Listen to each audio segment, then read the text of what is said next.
लोकसभा चुनाव का बिगुल बज चुका है। चुनाव आयोग ने तारीखों का ऐलान कर दिया है और इसी के साथ शुरू हो गया है चुनाव की तारीखों पर विवाद।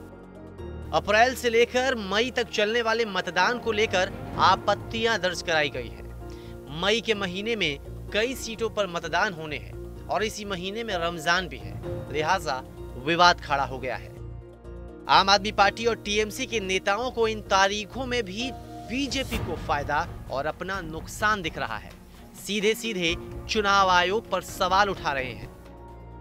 ज्यादातर तकलीफ है जो उस समय रमजान है और ये तीन जगह जहां पर है, बिहार, यूपी और बंगाल, यहाँ पर माइनॉरिटी बहुत काफी हद तक रहते हैं और वो रोजा रख के इलेक्शन फेस कर रहे हैं। ये उनके लिए बहुत बड़े परेशानी है। इसे इलेक्शन कमीशन को नजर में रखना चाहिए था। जरूर बीजेपी चाहते हैं जो माइनॉरिटी वोट ना दे, मगर इलेक्शन कमीशन को इसको ध्यान में रखने से अच्छा होता। वहीं आपके विधायक ने भी ट्वीट कर चुनाव की तारीखों पर सवाल खड़े कर दिए हैं। अमानतुल्लाह खान ने लिखा है कि 12 मई का दिन होगा, दिल्ली में रमजान होगा, मुसलमान वोट कम करेगा, इसका सीधा फायदा बीजेपी को होगा। चुनाव की तारीख पर भी अब आम आदमी पार्टी और टीएमसी को साजिश नजर आ रही है। ये विवाद राजनीति की दहलीज लांघकर धर्म गुरुओं की चौखट तक जा पहुंचा है। और ये तीनों वोटिंग डेट्स रमज़ान के मुबारक महीने में पड़ेंगी, जिससे कि मुसलमानों को गैर मामूली परेशानी का सामना करना पड़ेगा।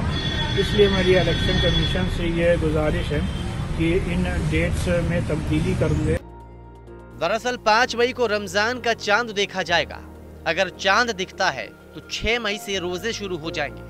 मुस्लिम धर्म गुरुओं का कहना है कि रमजान में मतदान से मुस्लिम मतदाताओं को परेशानी होगी।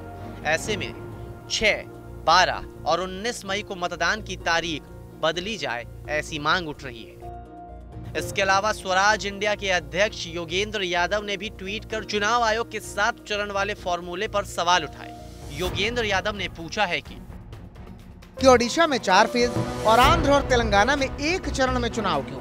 पश्चिम बंगाल में 7 चरण और महाराष्ट्र में 4 चरण में चुनाव क्यों? अगर मध्य प्रदेश में विधानसभा चुनाव 1 चरण में हुआ तो लोकसभा चुनाव 4 फेज में क्यों? मतलब चुनाव आयोग की ओर से जैसे ही तारीखों का ऐलान हुआ, कैलेंडर निकालकर राजनीतिक दल बैठ गए और इसके बाद कुछ दलों को साजिश नजर आने लगी कि इन चुनाव के तारीखों से उन्हें नुकसान होगा, बीजेपी को फायदा होगा।